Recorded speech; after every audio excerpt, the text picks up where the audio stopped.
was just thinking about that moment where Peter and John encountered that crippled man who was begging for alms in Acts chapter 3. And the enormous confidence that Peter had to point this man not to an invisible Jesus, because by that time Jesus already ascended and left the scene for 2 months, it was 60 days ago. Instead, Peter said to him, "Sir, look at us. What we have belongs to you." And to me, this is the most enormous moment that any person, any individual can encounter, is when they discover in the pages of the Bible and of the book so much more than just a vague, distant promise beyond their reach. We are not dealing with a display window message, with a new set of rules that we have to compromise here, compromise there, and continue to strive to become and hopefully one day qualify to win God's approval.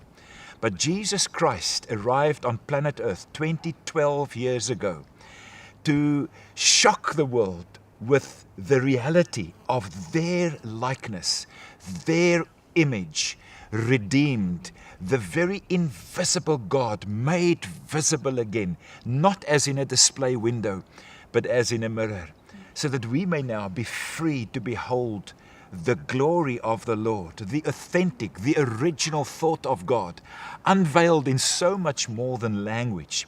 I appreciate language. This book, the Mirror Translation, is really the theme of my heart. You know, I've been for several years been engaged in translating from the original text, the Greek text, which is the original text of the New Testament. But I'm always so aware that every word that we draw on carries so much more than just its meaning. There is such a larger context to word than just the individual word's meaning. I'm so glad that when John begins to write, you know, he's now more than 90 years old, when he begins to document his encounter with Christ. And then, unlike Matthew and Luke, John doesn't go back into the genealogies, you know, of who was whose father and who was whose grandfather and where do we all fit into this long lineage of ancestors. John skips the whole lot and he says, "In the beginning was the Word, and the Word was God."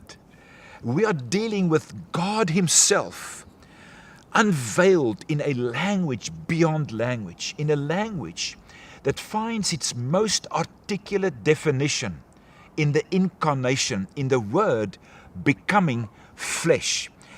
Your person, your body, is the destiny of God's Word. You are the greatest idea that ever was. Jesus Christ is God's mind made up about you. God is not in the process of gathering information so that He might just feel a happy thought towards you. We thought that faith had something to do with our clumsy efforts to try and win God's attention. You know, to do enough, to give enough money and to say enough positive things that maybe we're winning God's favorable feedback. We've had it wrong all along. Faith has got nothing to do with our effort to impress God. Faith is an awakening of our hearts to how eternally impressed our Father has always been with us. He is mindful of you. There is no other thought that God cherishes more than the thought of you. This is why I call this translation the Mirror Translation.